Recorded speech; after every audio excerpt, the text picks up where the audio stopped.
Ella no está Eh, enamorada.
Well, hello. Welcome to the Luis Muñoz Rivera School. Today we present our annual Tech Talk. This year's topic is the youth revolution, and we have a lot of speeches that our students have prepared, which are very, very interesting. I'm here with the hosts, Matias Isaacs and Maria de Shams, which will be accompanying you throughout the day. Thank you very much.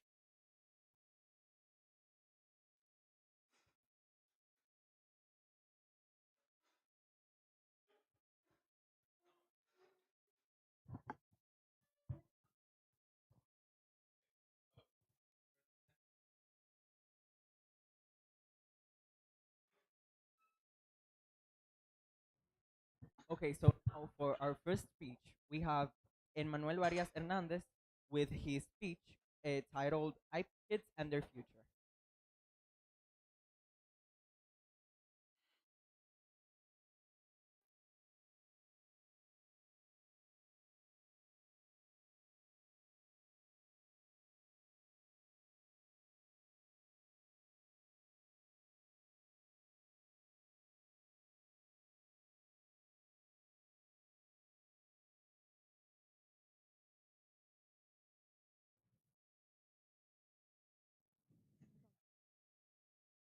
Okay. Uh,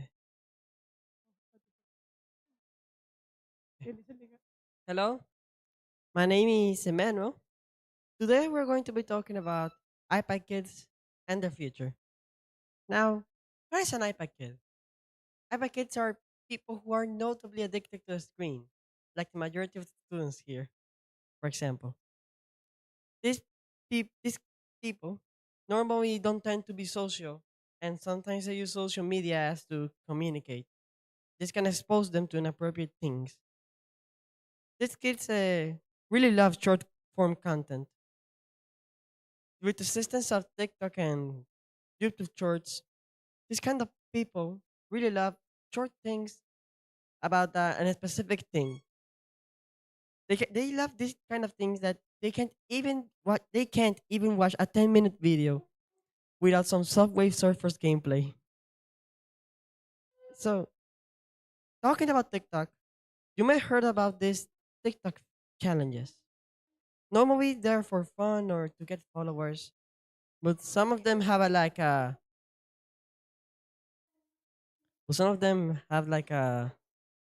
thing, a dangerous thing into them. There was a challenge in 2022 in which you had to get out of a moving car, do a dance, and get inside the car. It was a pretty harmless challenge until like 3 weeks after. A teenager died in a car crash. Now, I can't blame the challenge because the teen didn't watch left or right.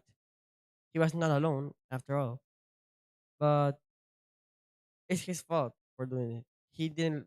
He wasn't really careful. Now, I'm going to talk about something else, and it's about toxicity.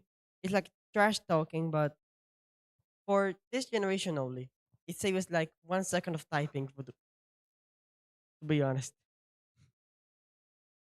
So, these kind of people are basically trash talkers, as I said, and commonly they appear in competitive games such as Fortnite, Fortnite, Free Fire, Brawl Stars, etc. So this kind of people really love swearing a lot. If they win against you, they just call you trash and everything. If you win against them, they just cry like a little baby. So this generation needs some help. And to help them, we can use parental controls or time limits. So we can limit them on using the screen and making healthy habits. Thank you for listening.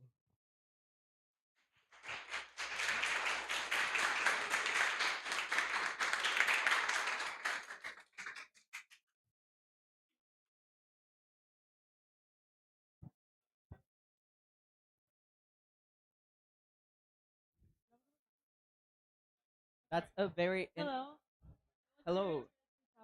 You did awesome. That was a very interesting topic.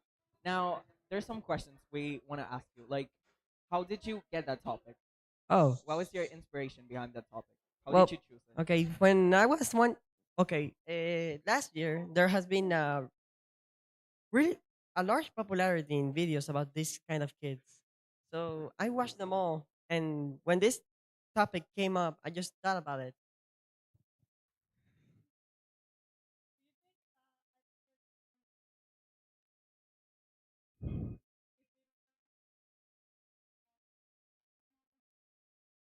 Maybe, maybe.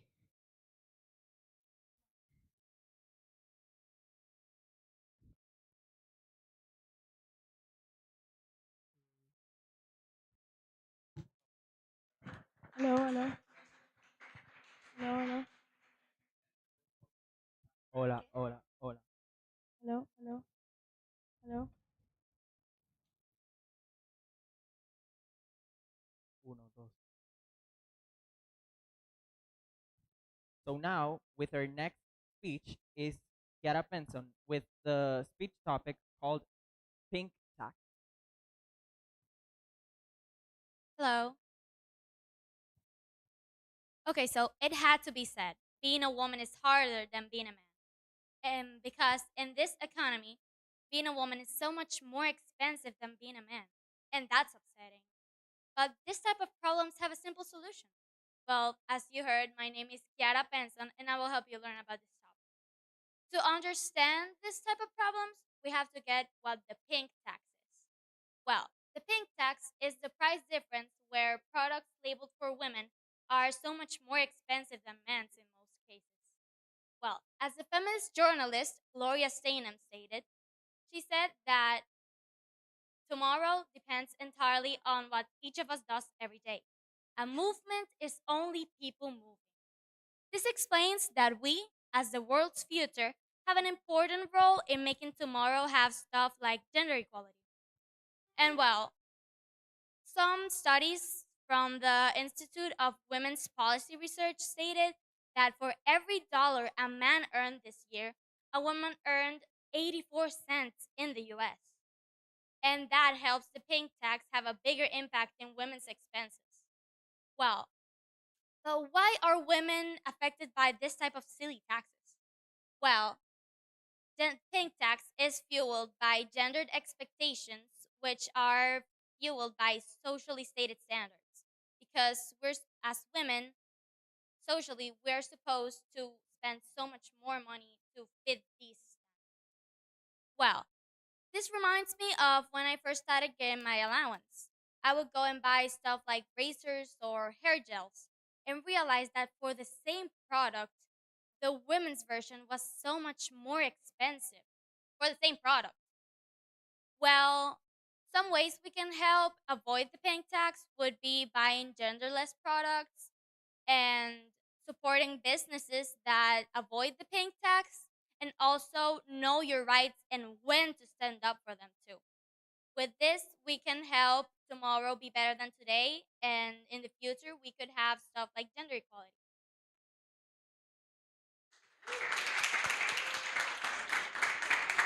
That was a great message, how she about women and their struggle to find accessible.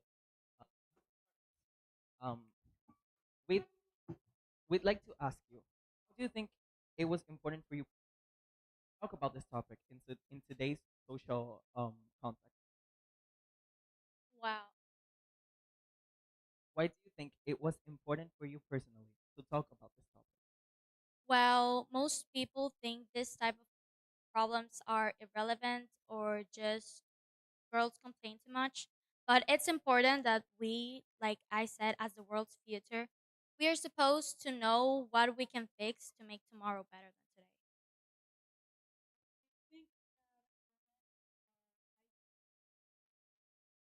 Well,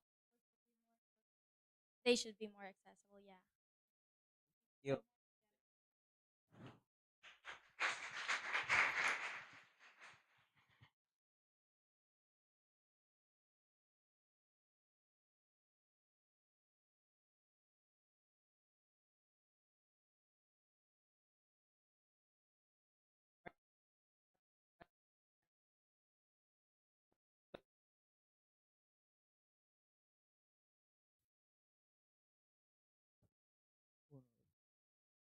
Sí, mundo. The US is known for having a lot of Sí, things sí, our countries don't have, like mundo. food, brands, Uno, dos. entertainment, and so on. I can buy pretty much everything Uno, on an dos. American Uno. store. Sí. But where can I buy some empathy?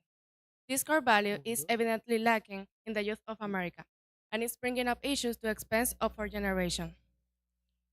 There are three major issues that are affecting significant way the US's youth: racism, homophobia, and bullying. The, I'm going to start with the first one. Every other day, we hear about a hate Uno, crime sí, committed towards sí. a young Uno, individual of a minority race group. But in just a matter sí, of weeks, it's all sí. forgotten. It's unbelievable how things are just for trends. For trends. Like 2 years ago, people would talk about black policemen killing the black men and abusing of their power. But now it's like nothing happened. Like George Floyd's incident.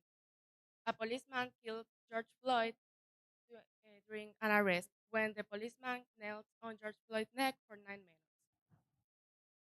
minutes. I don't think people are going to change who they are just because a trend. But there's the young ones, most likely to be the influenced by the internet. So they are going to change probably who they are just because a trend. Now I'm moving on to homophobia. I don't understand why people have to treat others different just because they don't have the same taste as you do. If a gay person is not doing something problematic, like asking for money, hurting anyone, there's literally no reason to be against them. Lastly, bullying typically comes from home issues. Bullies have to discharge on others, but the other ones don't have the fault of your mistakes. If you did something your parents had to punish you, it's on you, knowing other ones. Now, if your parents are hitting you for no reason, then you can talk with a psychologist or a professional trained so they give you the tools to deal with it. But the other kids don't have anything to do. Thank you.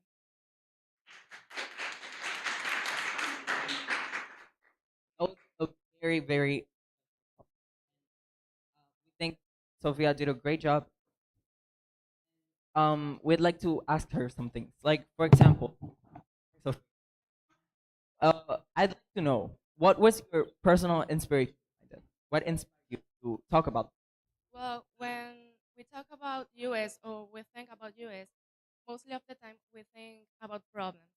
And I mentioned the three, like the most common problems. Okay. Do you think that the George Floyd case would have been preventable if he had a different skin color or he was just breaking the law in your opinion? Yeah. Most of people, when they hear about that case, they think about racism, and the policemen were racist. This can. Yeah. Thank Thank you you. so much.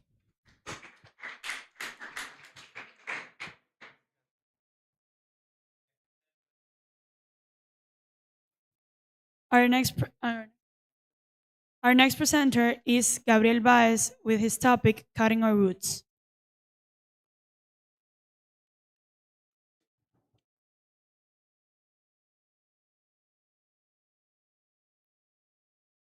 Good morning. Today I will be talking about why young Dominicans are leaving their country.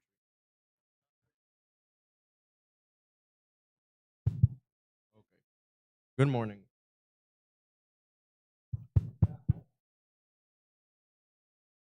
Good morning. Today I will be talking about why young Dominicans are leaving.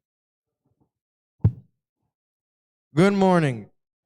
Okay. Good morning. Today I will be talking about why young Dominicans are leaving their country without suffering as much emotional weight or nostalgia from the migration.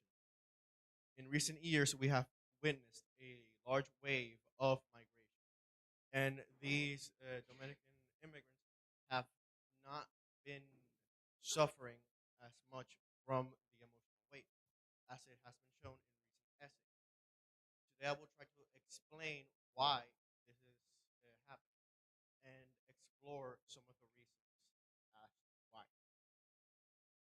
Starting off with the economical aspect of the migration, the Dominican Republic, while still growing, is a third world nation, and we suffer from unemployment and underpayment.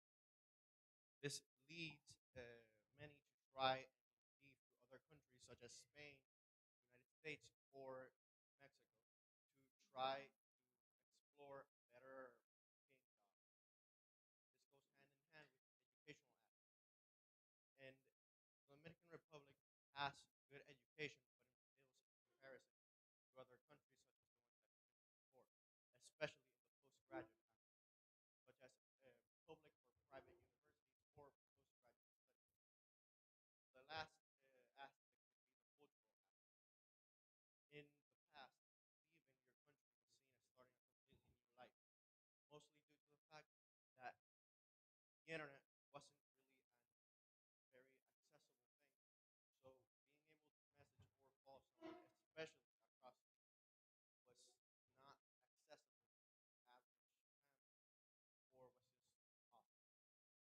Nowadays, of course, you can call someone thousands of miles away while being able to maintain a connection with your home country. This leads to the fact that Dominicans simply just want to pursue a better paying job and education while still being connected with their home country. So the young Dominicans don't suffer as much from the emotional baggage of the migration because they embrace their change instead of seeing it as a loss. They see it as a new opportunity to help their new nation while still being connected to their home country. Thank you.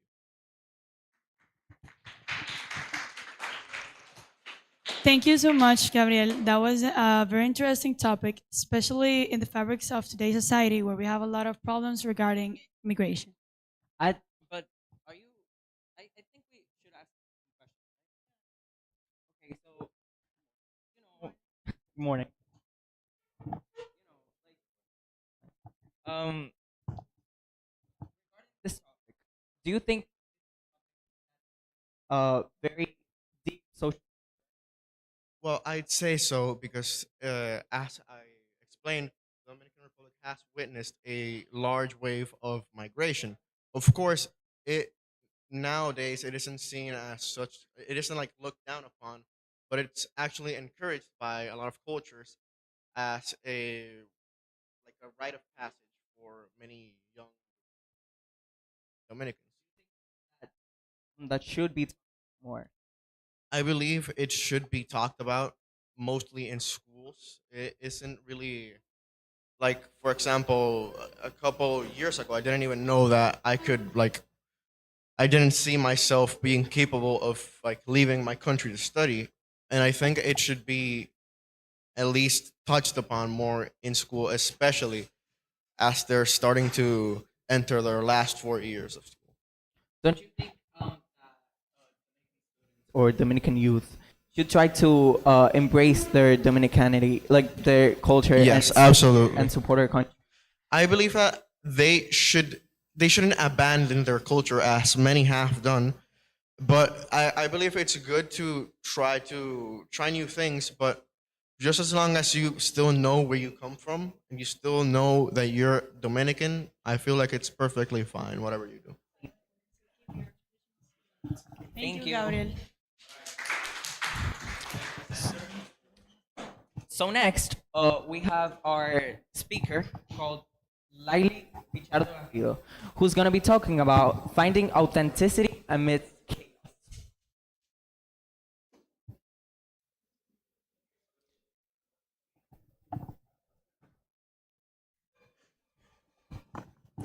I remember a time when I felt completely unsure of myself.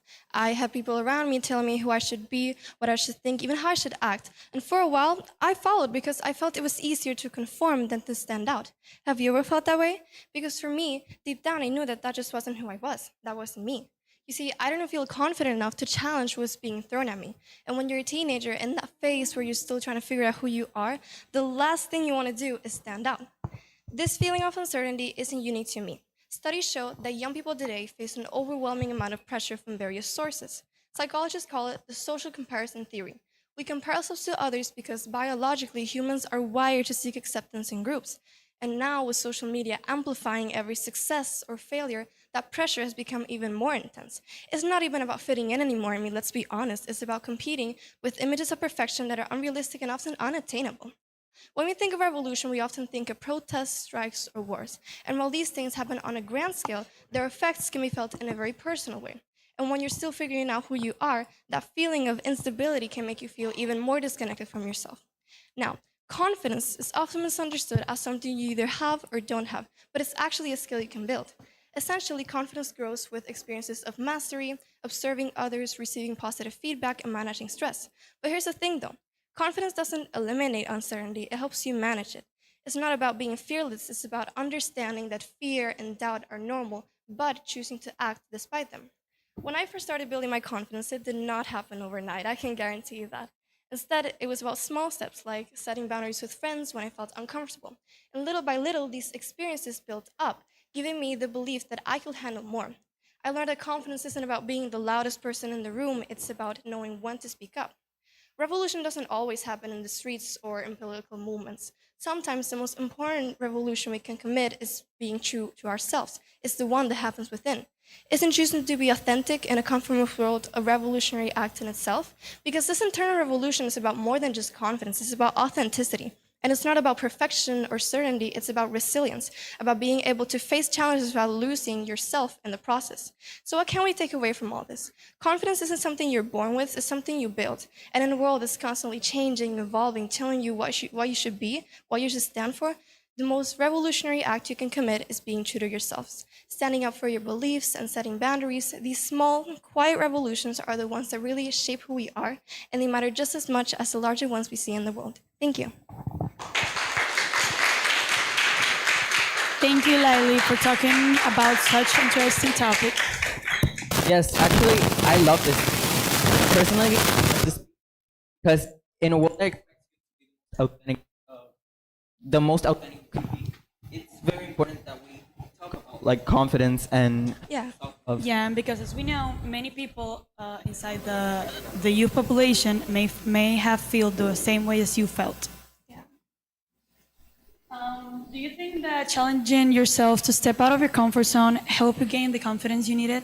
Yes, I think it's really important. You can ask anyone I know, but for as long as I can remember, I've been a people pleaser. I've always put others before myself, and I just lost sight of my own needs.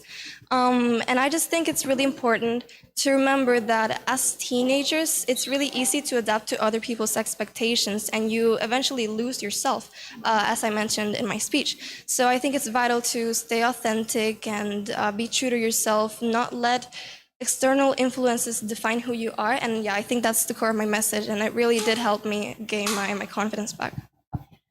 What advice would you give to the people that felt the same way you did? Honestly, the most, like, what really impacted me was that I think too much, or I thought too much about what other people thought about me. And I think that's something that can really determine like your behavior in certain situations. So I think just remember that throughout your whole life, the only person who's going to be with you is yourself. So it's important to, again, stay authentic, find that authenticity amidst all the chaos, as my title says, and not let like what other people think about you, what other people say about you define who you are. Thank you for answering our questions. You did You're a great welcome. job. Thank you. Now, going on with our presentations, we have our next speaker, Javier Mendez, who is going to be talking about technology. Let's see what he has to. So first of all, good morning. I know my topic seems very large, vague, but especially I'm gonna be talking about the pros and the cons of technology. So first of all, we have to see the start of technology. The start of what I call modern technology starts in the dot-com boom of the 90s and 2000s. We can see it as the face, Bill Gates. He started his company and his company in Microsoft in 1975, and his company is now worth $3.20 trillion. In this period, we saw inventions like the smartphone, social media, the World Wide Web, and many others we still use on the daily. His invention, the Windows operating system, is used by almost everything in the world, including airports, hospitals, and actual countries' governments run on Windows. But here's the thing. For me, these inventions of the 90s and 2000s, most of them were invented not for the progress of humanity, but for the personal gain of the owners or inventors. The easiest one to see is social media. Social media has ruined mental health in the youth. If you're 18 to 24, the third most likely thing to kill you is yourself. Not only this, but social media has ruined privacy. Social media has ruined our physical health too. It makes for more sedentary lives that cause heart issues and overall physical health issues.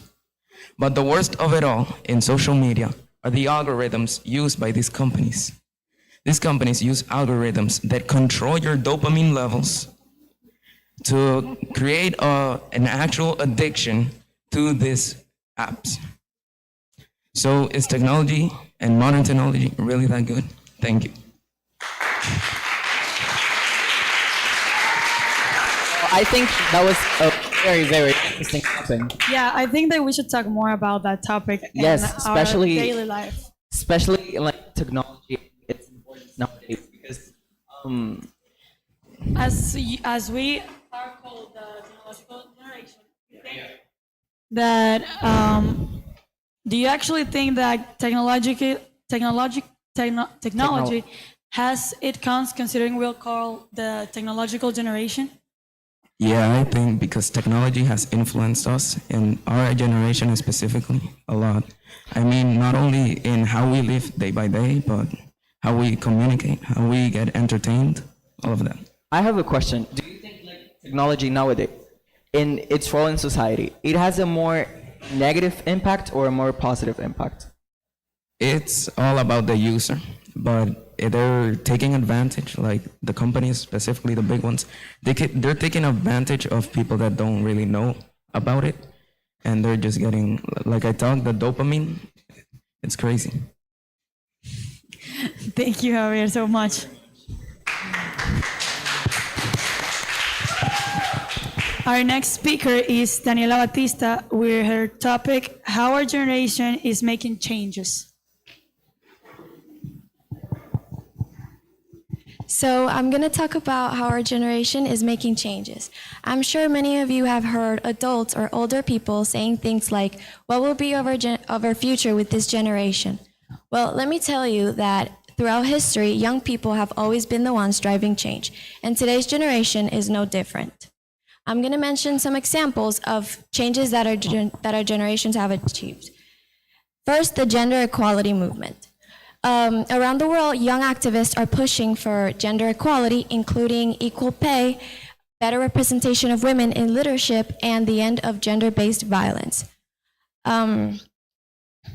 These can be seen in movements like He for She, which involves the youth from all genders advocating for gender equality. In the climate movement, young voices are demanding for action to protect our planet. We refuse to stand by while the environment is destroyed. And we're pushing for clean energy and sustainable practices to ensure a better future for everyone. In the fight for social justice, young voices we're standing up against inequality based on race, gender, or income. Movements like Black Lives Matter and Me Too have grown because of young activists who believe in equality for all. Besides, we have embraced the digital age using technology, not just to communicate with other people, but to speak up and organize. We've given power to voices that were once ignored, using technology as a tool for change. Basically, we're finding new ways to solve the world's biggest problems. And I can perfectly continue naming changes that our generation have achieved, but to conclude, it's important to know that making change isn't easy. It takes courage, hard work, and strength to face challenges. We, the youth, are the center of changes, and we aren't waiting for change. We're making it happen right now. Thank you. That was actually amazing. Very interesting topic. Like, how our generation is making change. Yeah, and how we are taking our voice to the next level. I have a little question for Daniela. You did a great job. Thank you. What specific changes do you think are the most impactful for this generation? Well, I think technology is a big part of it because it's definitely making a lot of changes, and we're trying to use it in a good way. Because, of course, there's people trying to do bad things using technology, like catfish and stuff. But I think technology is definitely a big part of it. Okay. And which of the examples that you talked to us about do you think it was the one that had to make the most impact in our society? I mean, about the discrimination, the gender equality, the racism. Yeah, well, the racism is a big one.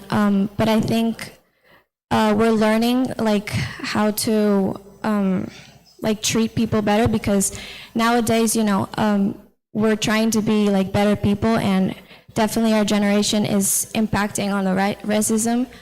And, there are movements like Black Lives Matter and stuff that are helping with that. That was a lovely presentation. Thank you for your time. Thank you.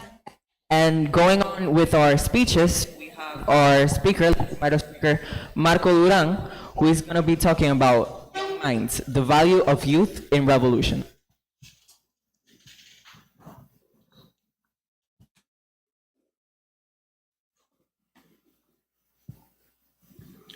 Hello, good morning. I'm gonna be speaking about young minds. Young people have always been a big part of changing society. They are often full of energy, new ideas, and their courage to speak out against things that are unfair is incredible. In revolutions, which are times when people fight to make their country and society better, young minds play a special role in that. New ideas. Young youth brings fresh ideas that can challenge the old way of doing things. They are not afraid to ask why things are done a certain way they are.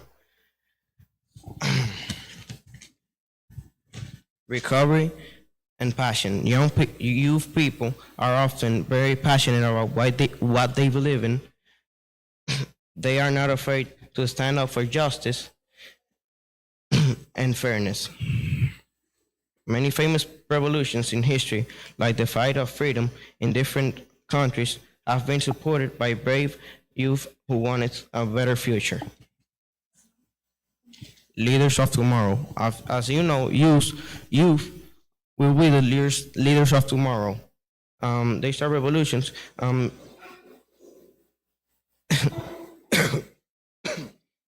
They learn from their past, but they are focused on building a better future.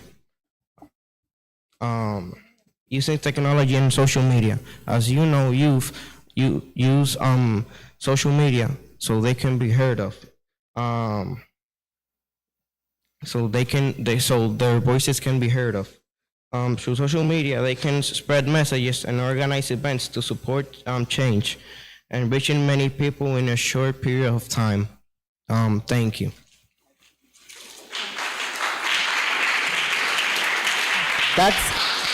I think that's a fascinating topic. Like the idea of young minds highlighting the value of youth in revolution suggests a powerful exploration of energy and innovation.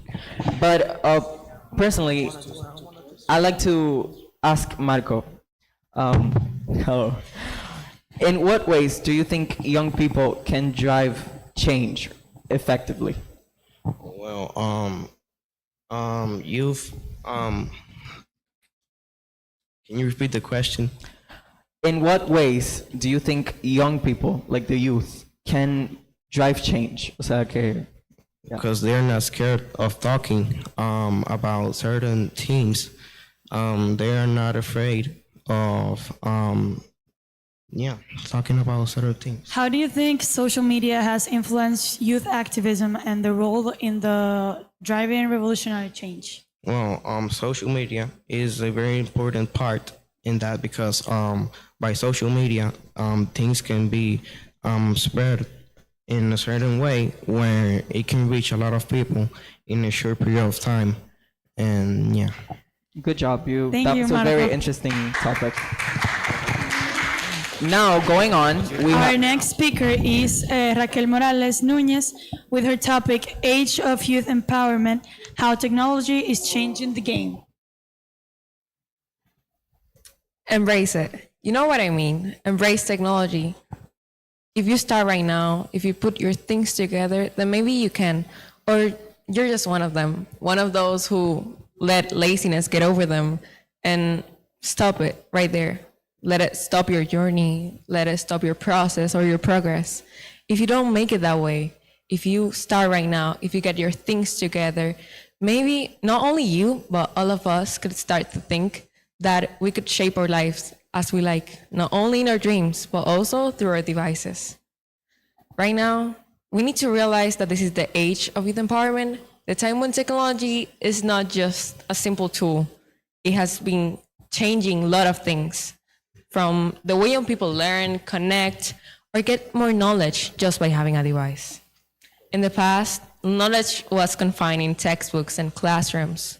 Today, the digital world has given us lots of ways to learn almost anything from anywhere, from online platforms to videos on YouTube that offer a lot of things. This generation could take millions of lessons in just one click.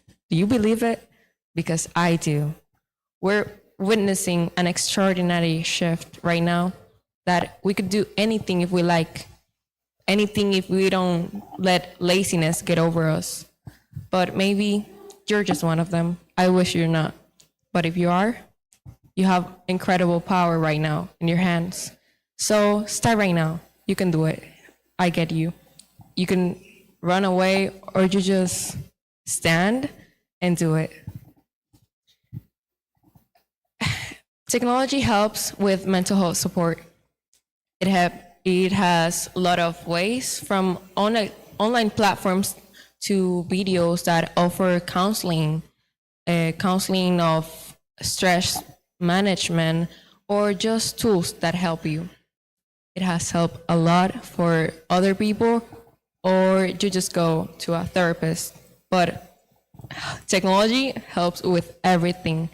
So right now, you can pursue your skills, your passions, and shape your future as you like. If you do it, you're just one of those small people who are witnessing that shift, the shift that empowers them, that make them believe in themselves. And just do it. We're witnessing an extraordinary shift that empowers the youth, that empowers technology, and just knowledge was confined. But right now we have the power to get them, to get to know all of the things that you could done and start right now. Thank you.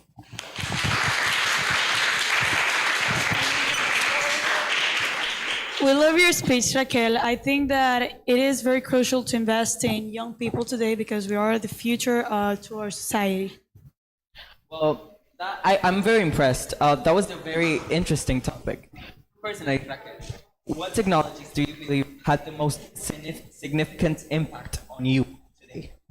Okay, so I would say my phone because it has helped with not only connection with others, but to work in school.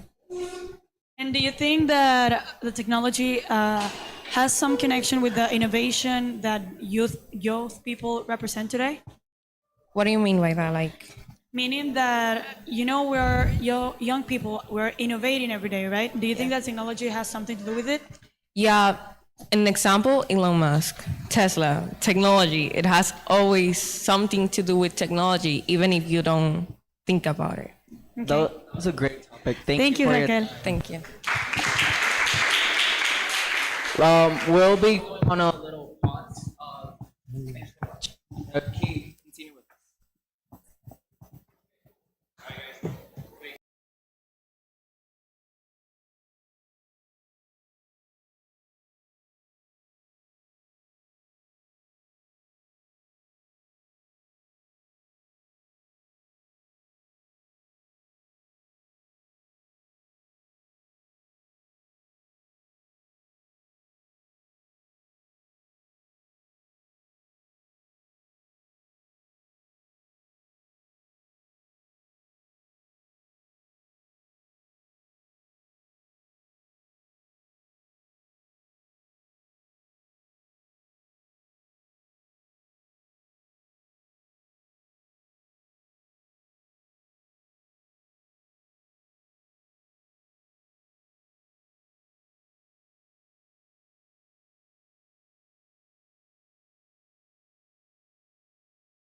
We're back with our TED speeches, and let's invite our next speaker, Barbara Lira, who is going to be talking about unraveling the social media maze.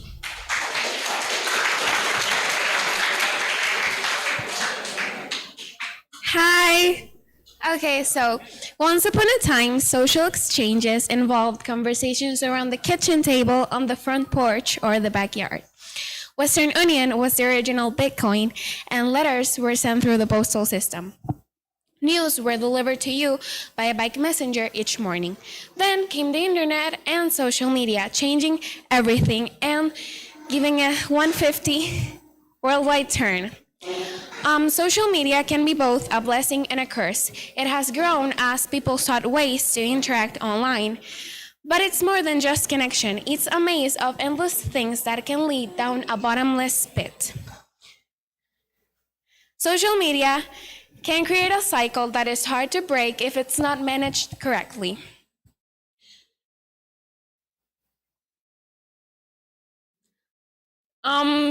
Wait. Because no, wait, don't talk to me. I know. So I know it.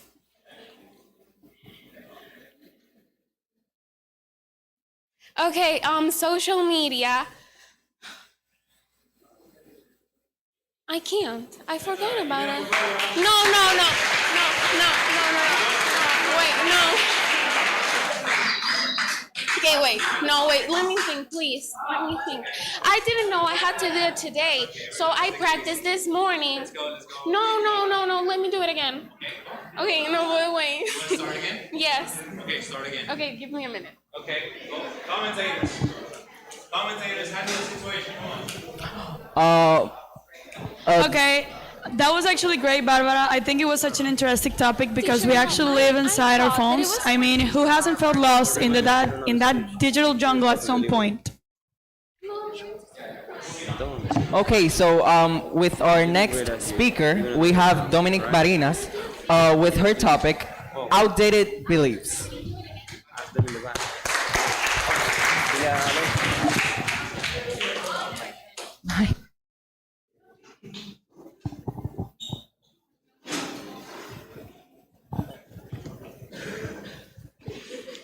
So, have you ever stopped to think about how many beliefs we still accept that simply don't make sense anymore? Think about it. These beliefs are holding us back from a better future. Let's take a moment to consider a few outdated beliefs. For instance, people in the past thought that men shouldn't show emotions because they believed being strong meant not showing feelings. Or also that there was or still is one ideal body type. Or how about the belief that everyone must have kids? These ideas are relics of the past, and yet they continue to shape our world. So, how do we, as young people, challenge these outdated beliefs? First, we need to educate ourselves and each other. We can use social media to spread awareness, share personal stories, and connect with others who feel the same way. Second, we must speak up. It can be as simple as having a conversation with friends. And remember, every great movement started with someone daring to question the norm. Lastly, we should show others the way through our behavior. When we choose our own path and take care of our mental health, we inspire others to do the same. We show that it's okay to be different and that success is not the same for everyone.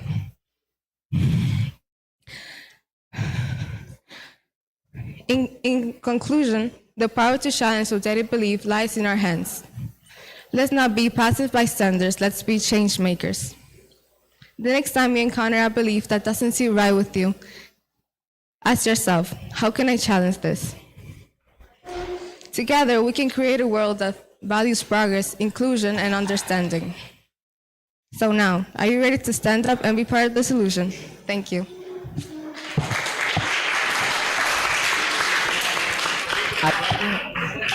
Again, a very, very interesting topic. I love the way she portrayed it. And moving on, we have Claudia Bogard with her topic, Our Silent Revolution.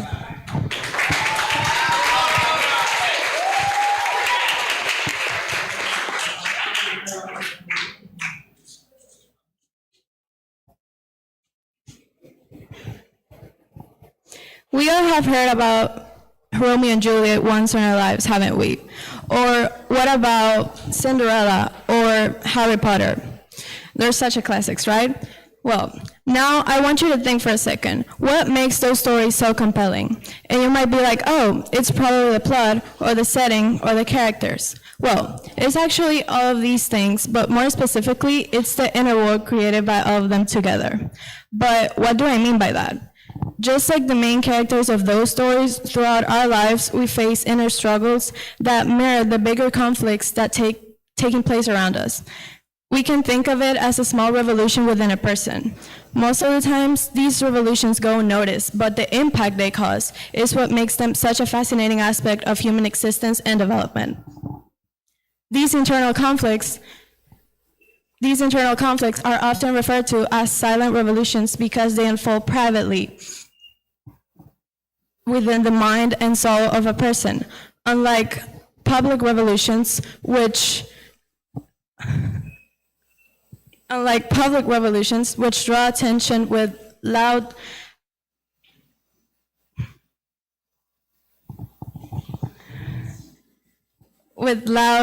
actions. Silent revolutions are invisible to the outside world. They happen quietly, but they can profoundly alter the course of a person's life.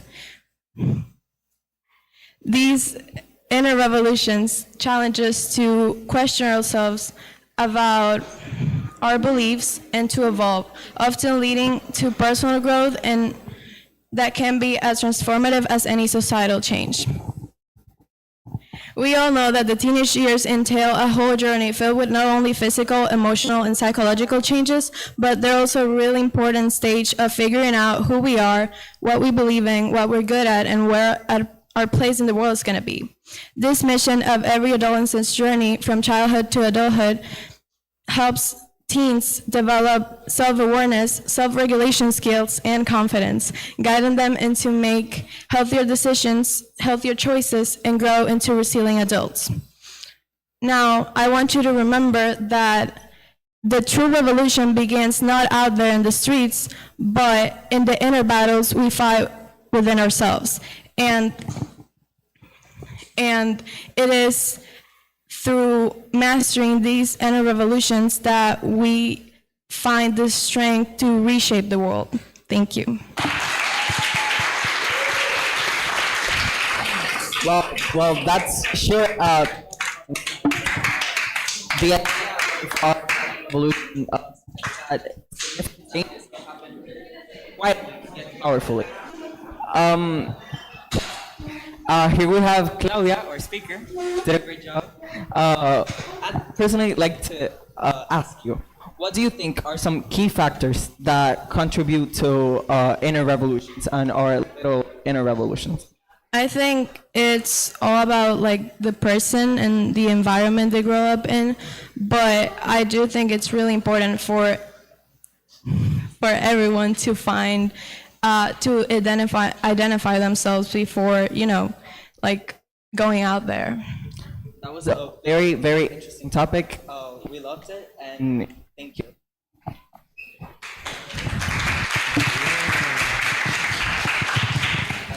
Now, moving on with our speeches, here our next speaker, Brian de Jesus Batista Felix, is going to talk about the youth as agents of social change.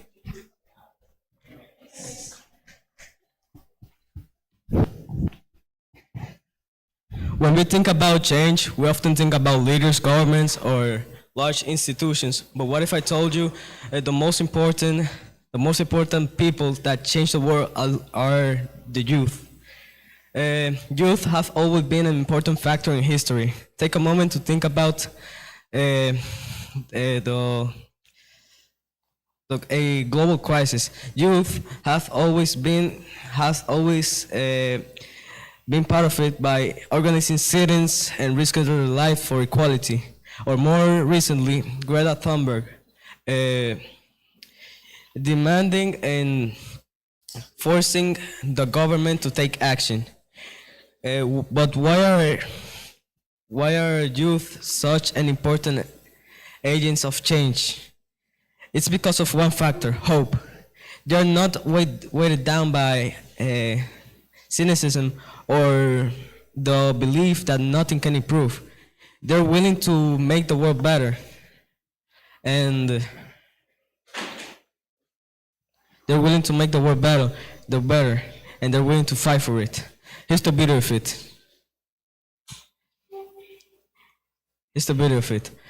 Social media has given them an extra voice to communicate and speak their minds out. They speak their minds out.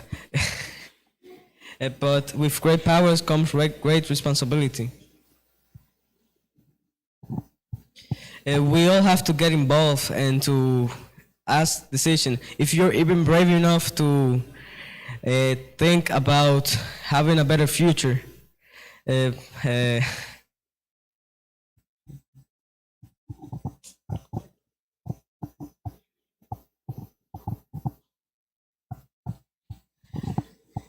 so whenever someone tells you you're too young to make a change, remember, history is full of young people that have changed the world.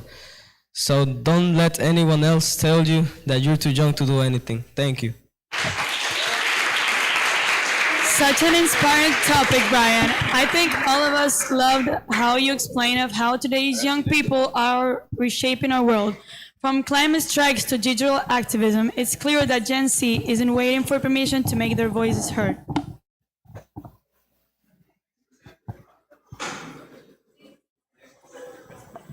Our next speaker is Mia Stasio with her topic, Traditional versus New.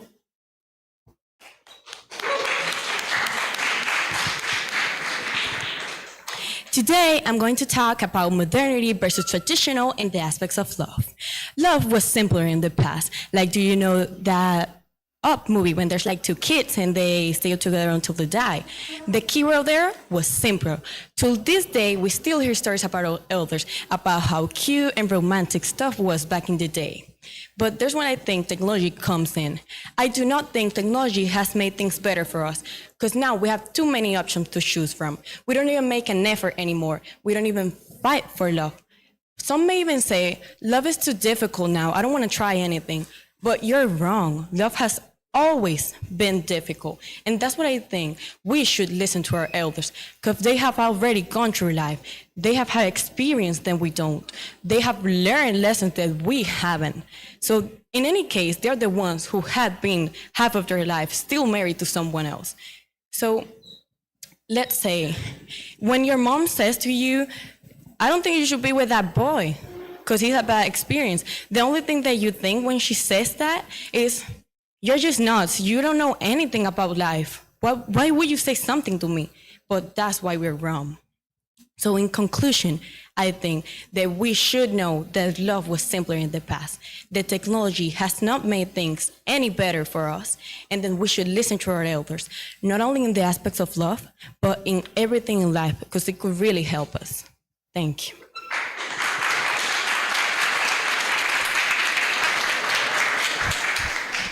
That was very interesting. The contrast between traditional versus new opens up a rich discussion about values, practices, and innovations. Thank you for your speech. Now, let's invite our next speaker, Miranda Hernandez, with her TED speech called Crime as a Cat.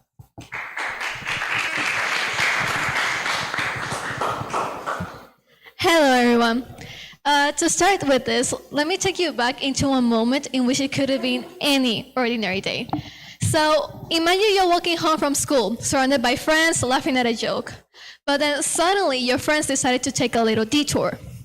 They wander into a store, and as you follow, you notice them subtly slipping a candy to their pockets. They tell you it's not a big deal, something small, just a candy. You hesitate, but then you do it too. It's thrilling, and more importantly, it's easy. No one gets hurt, no one notices, and you walk out of the store like nothing ever happened. But let's pause here. What just happened? It seems like a small event, right? And what's a little candy theft in the grand scheme of things?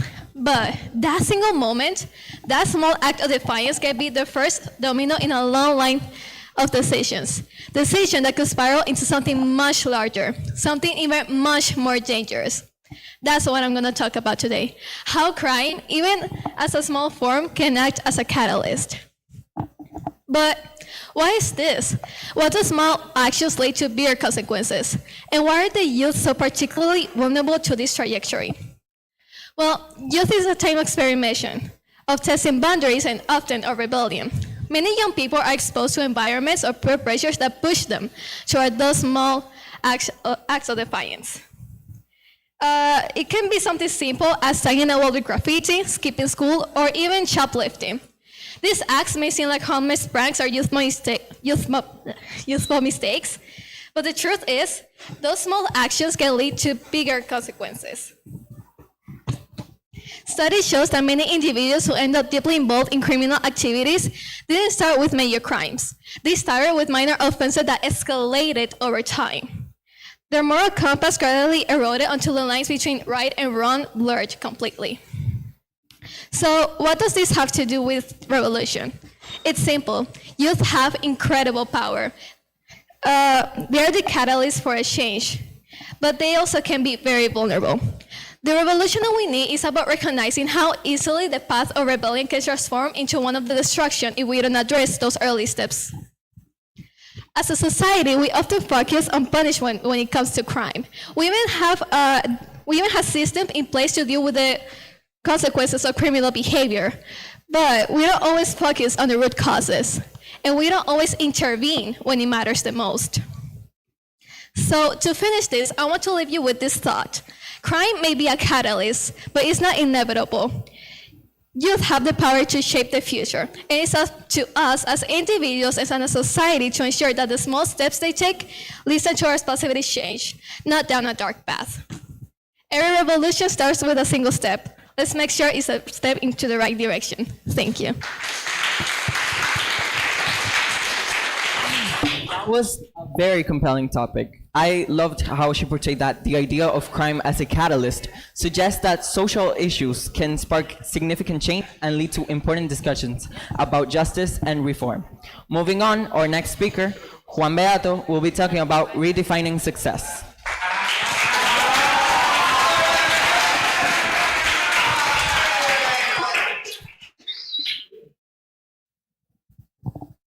Picture this. You wake up one morning and all of a sudden, all the signs of success are just gone. No grades, no awards, no fancy colleges, so what happens next? Since we've been little, we've been told that success is this rigid formula. Good grades, lots of money, high status, but today I want to challenge that idea, and I want you to think for us as young people, almost entering adult life, the traditional idea of success feels like a heavy weight. It's a one-size-fits-all jacket we're expected to wear even when it doesn't fit. But what if success wasn't just about personal achievements? What if it was about personal growth and the good we could do for each other and the creativity we bring into the world? And let me be clear, wealth and high status can certainly represent success for some, but however, the purpose of this TED Talk is to redefine success, to show that it doesn't completely revolve around large figures in bank accounts, and that traditional success is still valid, but it's not the only path. We have the power to redefine success beyond what is written on our grades and report cards. It can be about being the friend who always listens, and about being the guy who doesn't have all the answers, but is willing to try. So success can be about growth, compassion, and resilience. Imagine a world where young people are celebrated for taking risks, for failing and trying again, for being honest about their mental health, and for standing up for what is right. Because real success isn't just about our own gain. It's about making a mark that brings us closer as a community. So let's change the narrative. Let's move from competitive to collaboration, and from stress to significance. Success isn't a race, it's a journey, and each of us is allowed to define what it looks like. I encourage each of you to ask yourself, what kind of success do you want to achieve, and how can it uplift not just you, but the people around you? The moment we start measuring success by the difference we make instead of what we collect, we can revolutionize what it means to truly achieve something great. Thank you. Such an inspiring topic, Juan Daniel. I think all of us loved how he explained that success can be achieved if you really persist on what you love. Moving on to our next speaker, Joemi Nova Vargas, with her topic, Today's Generation, Use of Social Media.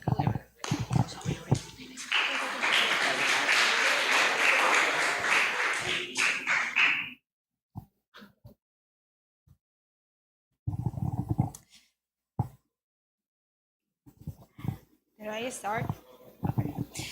Man, I hate Sephora kids. Like, have you seen them?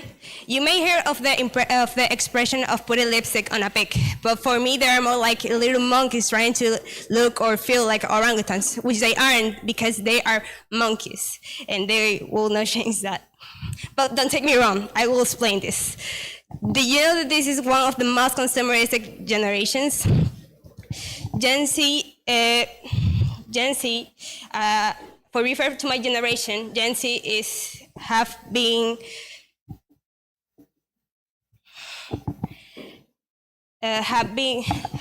grown with I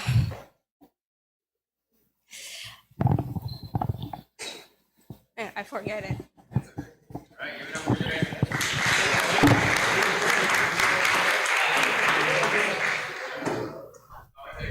Well, personally, I think that was a very interesting topic. Today, use media,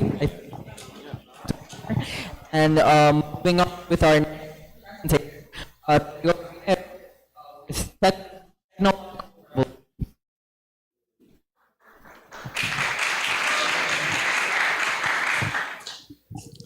Today I'm going to be talking about technological revolution. An example of this is Alexander Graham's invention with the telephone. This revolution started with the evolution of the telephone, the smartphone, invented by Frankenheimer, or the most known invention. And advance is with the creator of Apple, Steve Jobs. This revolution has had so many good and bad things. Some good things might be contacting people for emergencies, and bad things might be if people are trying to scam you, or we in society are dependent more on telephones nowadays.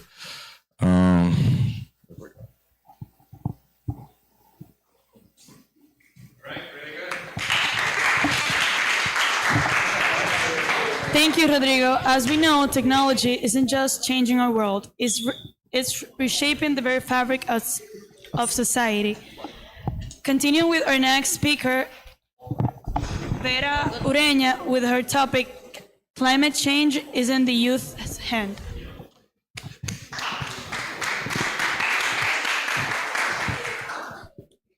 The sea is swallowing up villages, eroding coastlines, withering crops, relocating people, mourning for loved ones, dying of hunger and thirst. It's catastrophic. It's sad, but it's real. This is a quote from Timothy, a 14-year-old boy from Fiji, interviewed by UNICEF in their initiative to have young people become climate activists. Climate change is already a reality. Its effects are intensifying over time, and those who will suffer most are today's children and youth. However, far from being just passive victims, young people are leading an unprecedented global movement to combat this crisis. A prime example is Greta Thunberg, who, at the age of 16 in 2018, inspired millions of students around the world to demand concrete actions against climate change.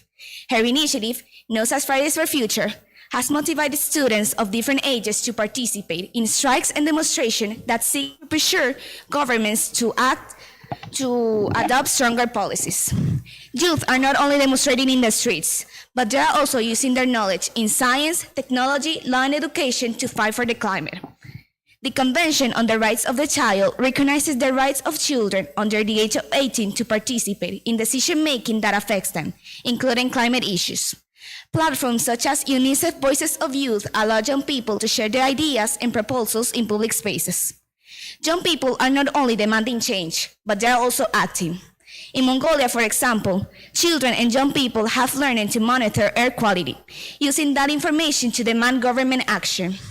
Such initiatives demonstrate that empowering young people to act in their immediate environment can be the key to generating long-term change. Youth leadership in climate revolution is booming. Their engagement and creativity are vital to ensuring a more sustainable future. With their momentum, the fight against climate change moves forward with the hope of a better future for future generations. Thank you. That was a powerful topic. The idea that climate is in youth and emphasizes the crucial role people play as the future and driving.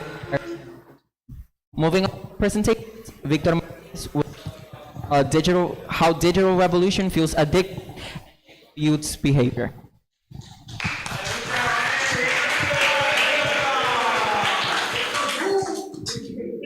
Okay, I'm sure that all of you have TikTok or Instagram reels on your phone right now. I'm sure that maybe you are using it right now. Then the first thing you do in the morning after you wake up is grab your phone and start scrolling through videos.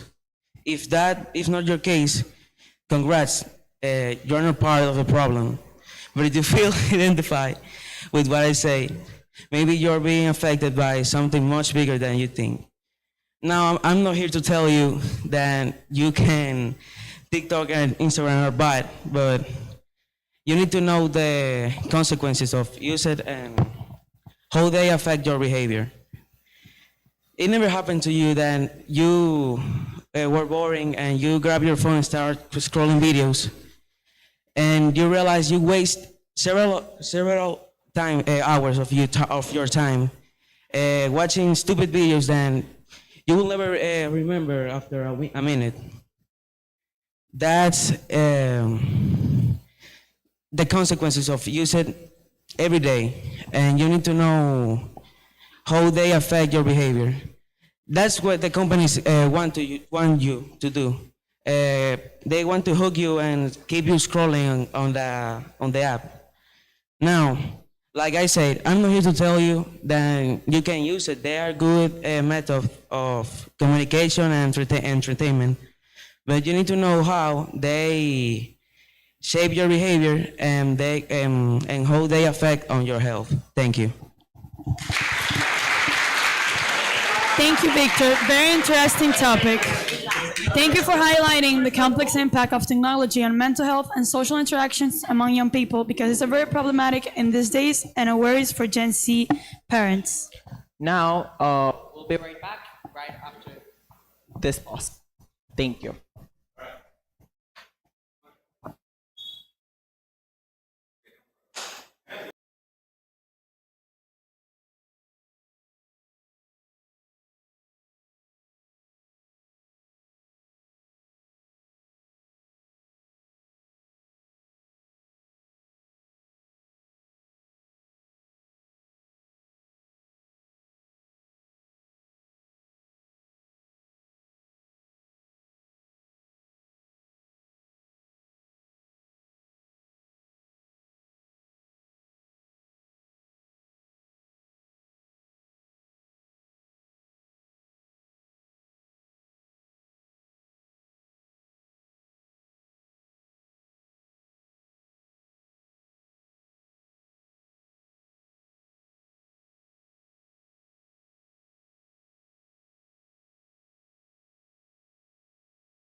annual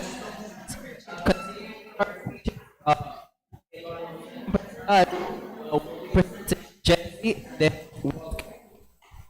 let's hear him.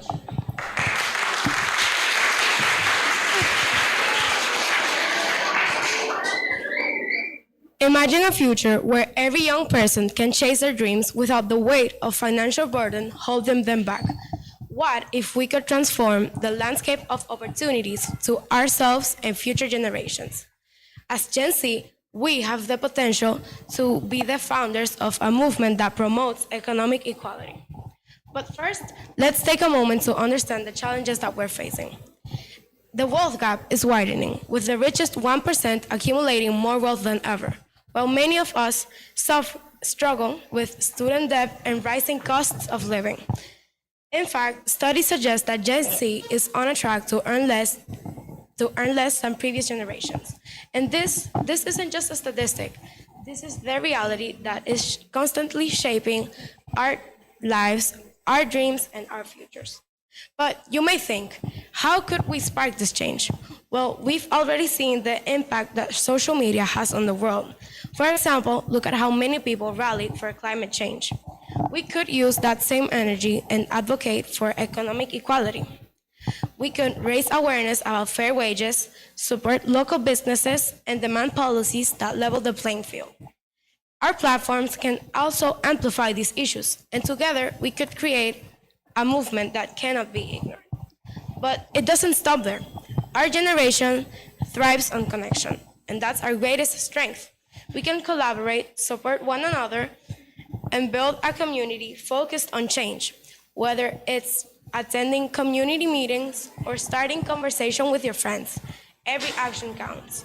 Just imagine the impact if we all work together towards a common goal. Keep in mind that the future truly lies in our hands. By standing up, speaking out, and holding our leaders accountable, we can create a world where economic opportunities are available to everyone. We're not just passive spectators. We're active participants in shaping a society that reflects our values and aspirations. Thank you very much.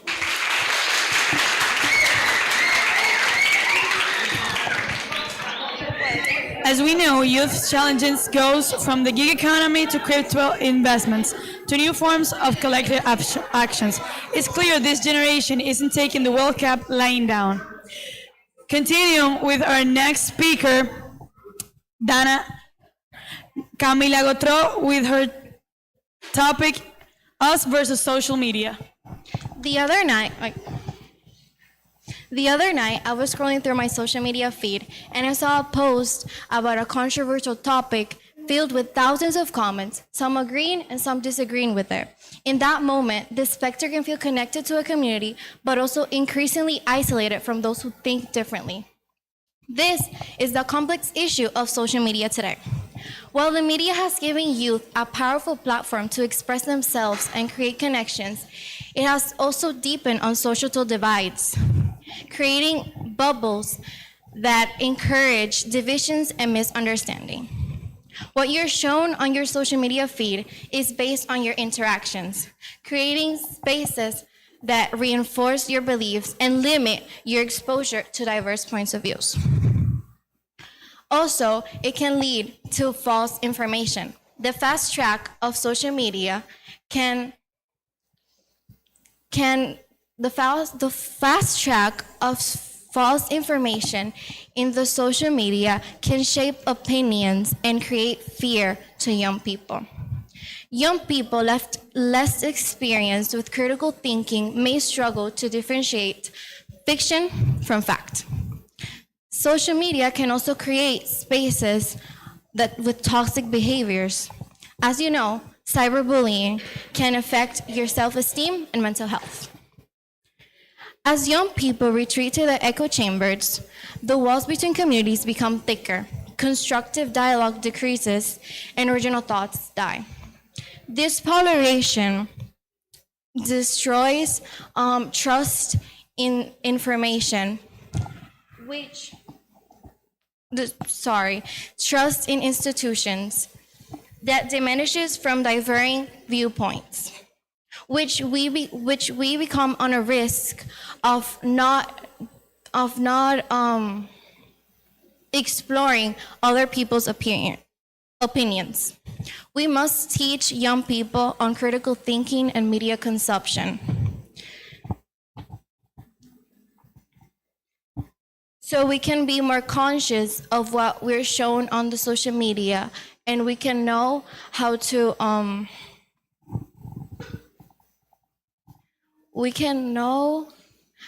deal with other people's opinions. Thank you.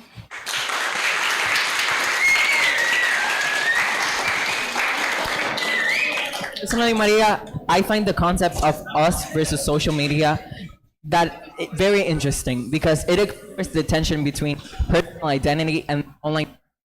It raises very important questions about influence and our authenticity about our life. Here we have our beautiful Camila, who did a great job. I want to something.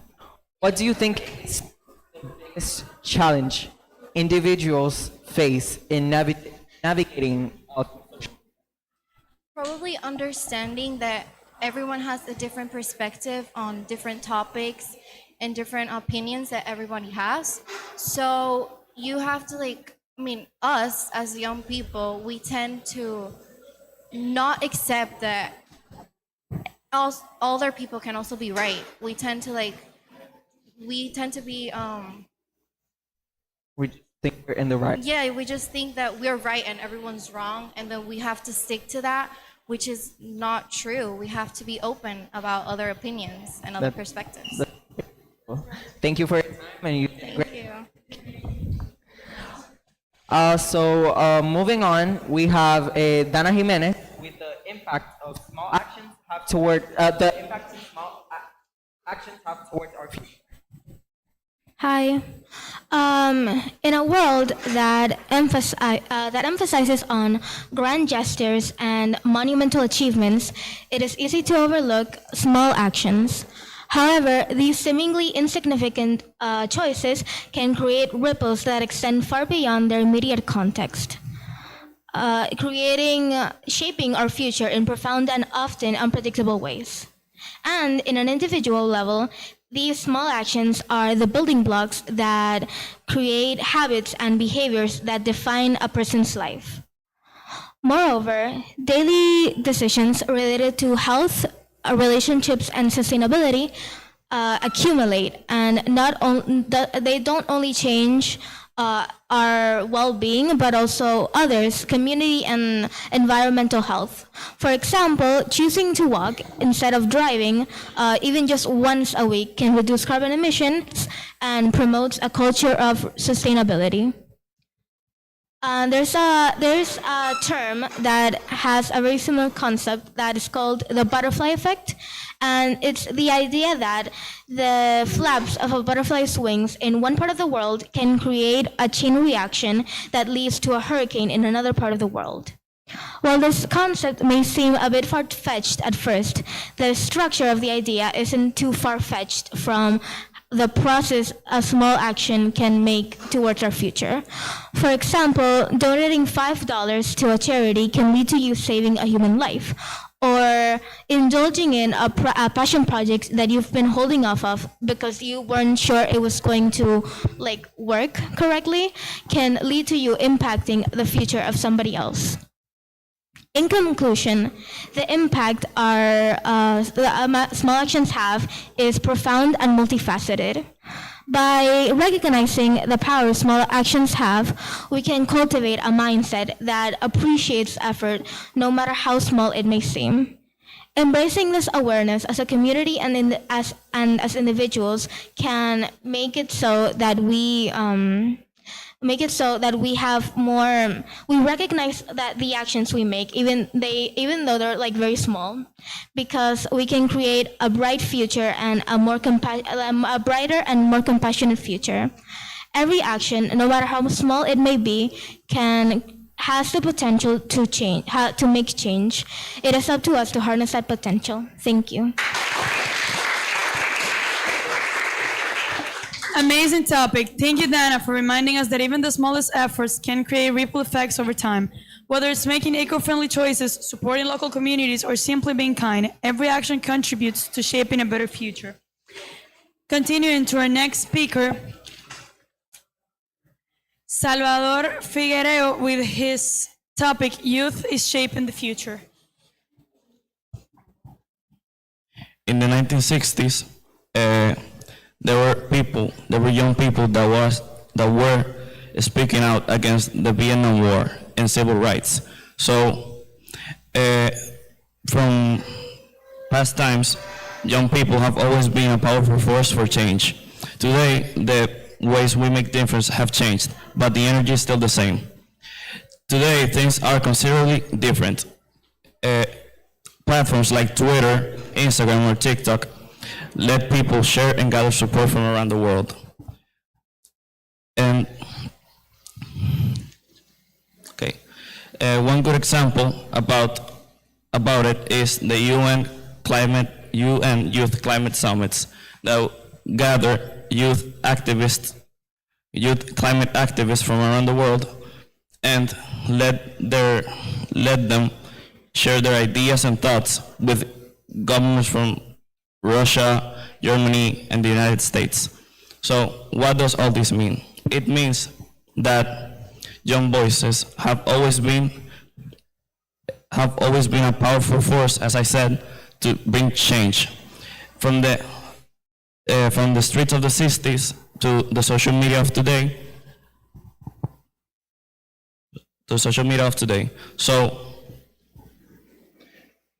So basically, the determination of young people haven't changed, and the energy is still the same, and it'll always be like that.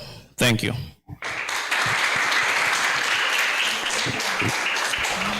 It was a very inspiring topic. The idea that it is shaping the future underscores the vital role young people play in driving innovation, advocacy, and change in our society. For our next TED Talk, we'll be hearing Charlotte Gonzalez Bautista with the topic, Feminism is a Response to Abuse. Let's give it up for her. Have you ever thought why feminists respond to abuse or why feminists do protest? So the question is very simple. Thinkers like Plato and Aristotle talk about how men and women should be treated in their societies. It's not a secret why feminists began. Women have faced mistreatment, injustice, unfairness, and much worse. So the fight is very simple. We want everyone to have the same chances in life, like access to a good education, equal jobs, and good opportunities in life. But today we have an achievement standard. Women in Western world can enjoy all the systemically rights as a man, but it's evident in a reality that transition position was not easy. In the part of sexy jokes, they're only jokes, but behind of a sexy mind is more than that. Like if you stop thinking and say that kind of jokes to a woman can feel uncomfortable. Systemically speaking, the fight was won, right? Behind closing doors, women still suffering an alarming rate from sexual abuse, domestic violence, or every type of abuse. And they're questioning of their campaigning. Example, if I say women can drive or women can be president. Death from sexual abuse, the estimated of victims the last 5 years was from 1 to 5,000, only in United States, Mexico, Latin America. And in short, feminists have held women to against important rights, but we must keep in working on justice so everybody can have good chances in life. Thank you for listening.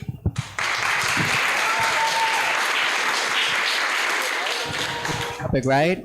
Yes, I think it was a very meaningful topic, Charlotte. Thank you for recalling us that feminism addresses equality, challenges harmful power dynamics, and demands respect and safety for all. Continuing with our next speaker, we have Maria Claudia Ganso with her topic, Revolution is Human Nature. Hi. Okay, let's start with a dynamic. Raise your hand if you've ever wanted to change something about your life. Raise it. Okay, everyone, right?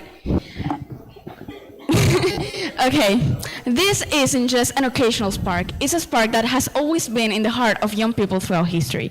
When we think of the word revolution, what do we think about? Industrial revolution, technological revolution. But revolution isn't just only about this. The word revolution means change. And it's about challenging the limitations that we put up for ourselves and everyone else and challenging them and looking forward for a better future. And young people are often the driving force behind the transformative movements that happens with it. Historically, we can see examples of this, such as the Tiananmen Square students, the activists of the civil rights movements, and the and the climate strikers of today are an example of how young voices can spark significant change in society. And their boldness often is the ones that inspire older generations into reconsidering their perspective and joining to the causes. In today's digital age, young people can connect through social media, enabling them to create groups and society and communities and to support their causes. And this is because revolutions rarely happen alone. They thrive in community, and they are indeed sewn into the very own fabric of our human nature. So as we step into the future, let's embrace the new voices and visionaries that come around and amplify their voices.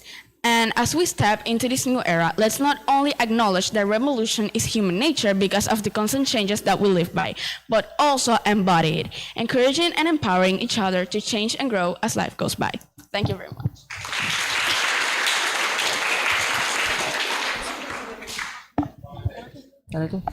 I think that was an amazing topic about how we always seek for change and desire to progress as a society and as persons.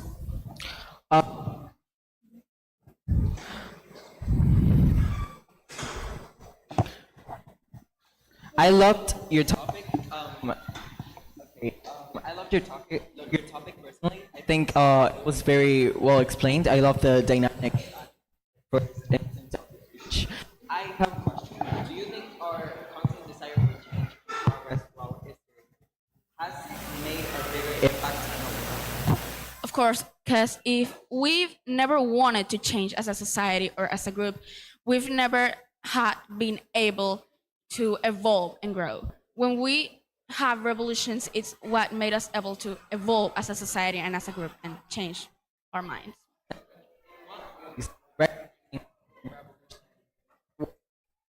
In what way can recognizing revolution as part of human nature helps us better navigate social, political? Okay, for that, we need to know that the humans are never going to be comfortable with what they have. They're always going to want to change what they have. And understanding that, it's going to make us get why we always have wars and why we always have problems in social media, and more with social media in the States. Like, we know everything is controversial, and that's why, because humans always want to change what they have. I think that was a very good presentation. You did a great job. Thank you for your time. Now, moving on with our next speaker is Liana Valentina de la Rosa Arnaud with Venezuela's youth suffering. When you think about Venezuela, other things that come to your mind are probably related to scarcity and politics. But it's time to think about the youth. The Venezuelan Revolution is a real nightmare for the youth. When you think about a simple thing like hospital supplies and food and water, or they can afford it, or the government just eliminate for them. The Venezuelan Revolution is a real nightmare for the youth.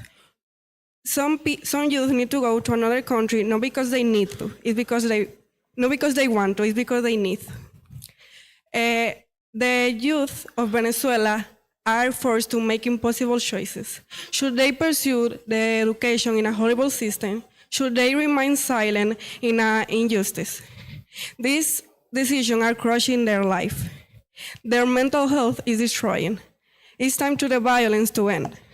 We need to make a peaceful resolution to this crisis. We need to make the youth of Venezuela think they are the future.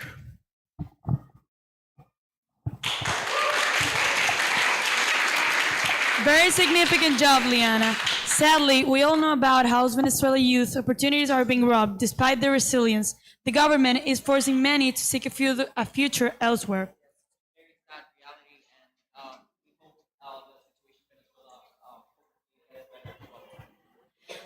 Continuing with our next speaker, Maria de los Santos, with her topic, the old and the revolution of music.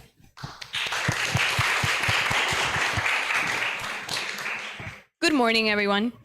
Let's talk about something that we've all experienced before. Somebody that's older than us, maybe related to us, saying the words, music today isn't what it used to be. Or maybe music today is not even close to the standard we used to hold before. Why does this happen? Generation after generation. Is it just nostalgia, or is there something deeper going on? Music is more than just sound. It's tied to our memories. The songs we tend to listen to become the soundtrack of our lives and important moments. As a result, older generations cling to the music of their youth because it represents comfort, identity, and nostalgia. When new music comes along, it feels disruptive. It doesn't carry the same emotional weight, and often it sounds unfamiliar and strange. New music with its innovative sounds and rhythms, along with things like autotune that change it, sometimes feels like it's not the same quality as older generations, which had less resources and maybe put more effort when it came to lyrics and had more restrictions when it came to expressing certain things. Rather than seeing this as a divide, we should view it as a natural progression.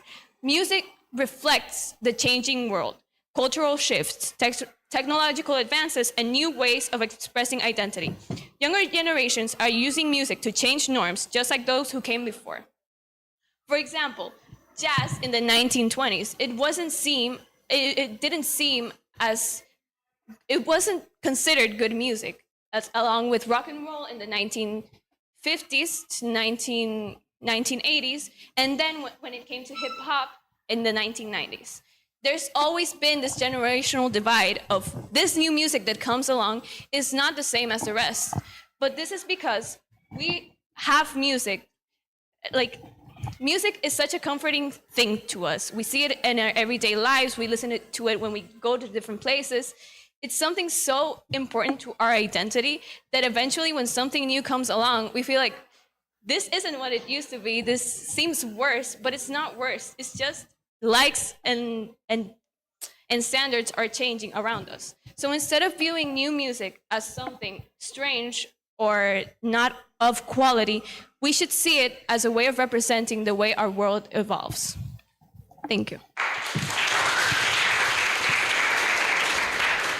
I think this is a very, very interesting topic, especially because all of us listen to music, all of us know the importance about music in our lives, and actually, I'd like to know more about the speech. I'd like to know more what's behind it and like the story. So, Maria Alejandra, can you please explain us what inspired you? What was your motivation behind your choosing this topic? Well, music to me is something really interconnected with my identity. It's something that I listen to like every chance I get. And the other day I was with my dad in my car, and that same question I asked at the beginning came up. He was like, I don't like the new music, or it was something along those lines. And I was like, I should talk about this because it's so interesting how it always happens no matter what kind of music we new generations make. Yes, and we all have different and different tastes in music, but we all can agree that your topic was very you did a great job, and thank you for your time here. Wrapping it up, thank you for being connected with us today. We were gonna be back at 11:30. Please with our new host Maria Claudia Ganso and Mia Stasio. I'm sure they'll do a job also. We want to thank everyone for being here connected with us, and we're hoping to see the best of us, the best of the other students in the other interviews. Thank you.